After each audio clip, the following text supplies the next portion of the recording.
और एक एग्जाम्पल परमेश्वर ने हमारे सामने रिसेंट 1.5 दिनों में खड़ा किया है, जेमिमा रॉड्रिग्स का। एक लड़की जो अपने भाइयों के साथ उसने क्रिकेट खेलना शुरू करा और लोगों ने कहा कि ये नहीं कर सकती, लड़कियां क्या क्रिकेट खेलेंगी। और आज भी कहा जाता है कि क्रिकेट लड़कियों का गेम नहीं है। उसने खेलना शुरू करा, उसने हॉकी खेलना शुरू करा, उसे मौके नहीं मिले इतने, पर फिर भी वो खेलती गई और बड़े मुश्किल से उसे प्रार्थनाओं के द्वारा, प्रभु के दासों की प्रार्थना के द्वारा उसे फाइनली इंडिया टीम में मौका मिला। परंतु एक ऐसा टाइम आया बीते दिनों, उसके पिता पे इल्जाम लगाया गया। उसके पिता एक चर्च में अगुवे हैं और प्रभु की सेवकाई भी करते हैं और साथ में क्रिकेट कोच भी हैं। ये धर्म परिवर्तन करते हैं। आजकल हर सेवक के ऊपर ये इल्जाम बड़ा कॉमन है कि ये बंदा धर्म परिवर्तन कराता है। मौके कोशिश करी जाए अवॉइड, कि जब किसी पे ऐसे इल्जाम लग रहे हैं तो लोग आपको अवॉइड करना शुरू करते हैं और वो बेचारी बहुत परेशानी से होकर गुजर रही, उस अपने आप पे डाउट करने लगी, परिवार संघर्ष से होकर गुजर रहा है, अपॉर्चुनिटीज मिस हो रही हैं और ये सब चलने लगा। परंतु उसने खेलना बंद नहीं किया।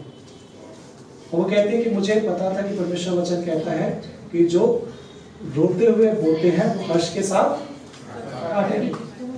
और वचन वो बताती है अपनी टेस्टिमनी में कि मैं डेली रोती थी, डेली। कोई दिन ऐसा नहीं था कि मैं नहीं रोती थी। जिस तरह का व्यवहार, जिस तरह का तिरस्कार उसको सहना पड़ा और एंड ऑफ द डे उसे कर दिया गया। फिर सबसे मुश्किल और सबसे खतरनाक मैच आया, वुमेन इंडियन क्रिकेट टीम के इतिहास में इतना मुश्किल। और ऑस्ट्रेलिया जो कभी हारी नहीं, 2017 से आज तक नहीं हारी कोई मैच, सारे वर्ल्ड कप उसने जीते, उसके साथ मैच था। उन्होंने विशालकाय 339 रन का स्कोर, 38 रन का स्कोर खड़ा कर दिया। हालेलुया। और जब इसे बोला गया, वो कहती है कि मैं तो शावर ले रही थी, मुझे बोला कि तू जा खेलने। वो लड़की गई खेलने, उसने खेलना शुरू करा। वो कहती है कि मैंने अपनी योग्यता, अपनी क्षमता पे नहीं, मैंने अपने आप से ये कहा, परमेश्वर कहता है कि be still and know that I am. क्या लिखा है वहां पे 14:14 में, निर्गमन 14:14 में उसने इस वचन को बोला बार बार, डरो मत, चुपचाप खड़े रहो, परमेश्वर तुम्हारी लड़ाई को लड़ेगा। कैरी में ये वचन बार बार बोलती रही, बार बार बोलती रही। और एक ऐसा टाइम आया वहां पे खेलना, जो क्रिकेट खेला है, आप 20 ओवर तक खेल सकते हो, 30 ओवर तक खेल सकते हो, ठीक है।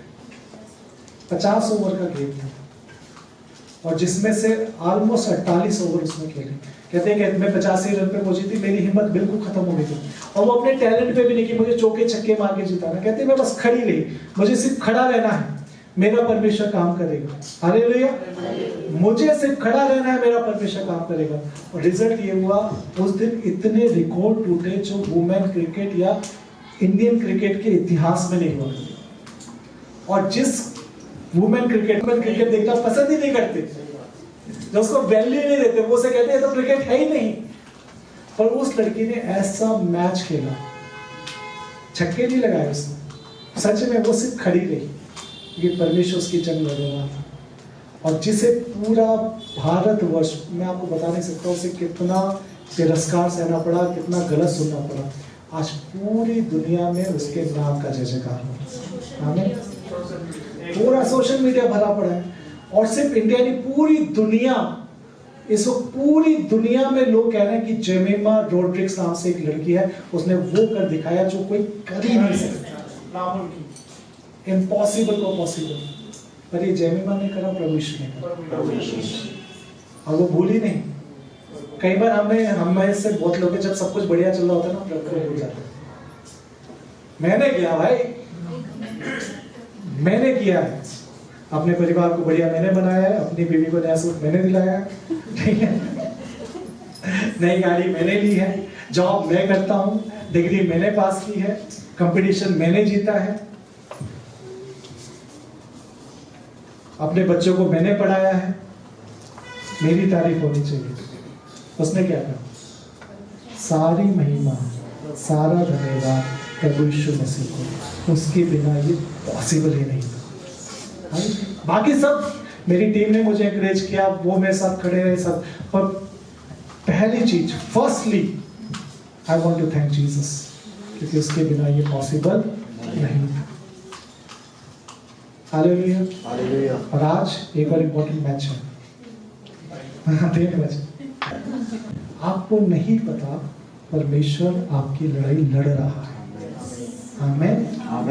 आपको लग रहा है मैं मुश्किल में हूँ, मैं परेशानी हूँ, मेरे लिए रास्ता नहीं है, मुझे इस समस्या से बाहर नहीं सकता, मेरे करियर नहीं बन सकता, मेरा सब कुछ खत्म हो गया, यहीं पे मेरी जिंदगी खत्म हो जाएगी। आपको नहीं पता पर परमेश्वर निरंतर लड़ रहा है। हालेलुया। आपको लगता है मैं जो रो रहा हूं, मैं जो आंसू में बहा रहा हूं, मेरा जो दुख है, मेरी जो पीड़ा है, मेरी जो समस्या है, कोई नहीं देख रहा। परमेश्वर देख रहा है। आप पे जो झूठे इल्जाम लगाए जाते हैं, आपको जो तुच्छ जाना जाता है, आपको जो परेशान किया जाता है, परमेश्वर सब देख रहा है। सवाल ये है कि क्या आप परमेश्वर की ओर देख रहे हैं? ये लाल समुद्र तब तक दो भाग नहीं होगा जब तक आप परमेश्वर की ओर नहीं देखेंगे। जेमिमा रॉड्रिक्स ने उस फील्ड में हजारों की भीड़ में खड़े होकर परमेश्वर की ओर देखा। मूसा, इतने हजारों लाखों लोग हैं, लाल समुद्र में खड़े होकर उसने लाल समुद्र नहीं परमेश्वर की ओर देखा। आमीन। दाऊद खड़ा है, सामने गोलियत है और पूरी सेनाएं खड़ी है दोनों तरफ, परंतु दाऊद ने परमेश्वर की ओर देखा। हालेलुया। आप कहां देख रहे हैं? अपनी योग्यताओं की तरफ, अपनी क्षमताओं की तरफ, कोर्ट की तरफ, समाज की तरफ, परिवार की तरफ, पैसे की तरफ, बैंक बैलेंस की तरफ? आज अपनी आंखें उठा के अपने परमेश्वर की ओर देखिए और परमेश्वर राह निकालेगा। आमीन। मैं सुनना चाहता हूं आमीन। बोलो, मेरे लिए मेरा परमेश्वर राह निकालेगा।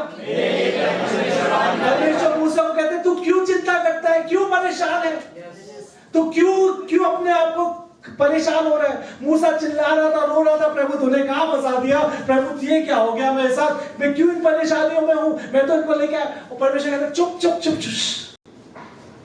चुपचाप रह और मेरी सामर्थ और मेरी नजात के काम दे। हालेलुया। वचन कहता है, be still and watch God.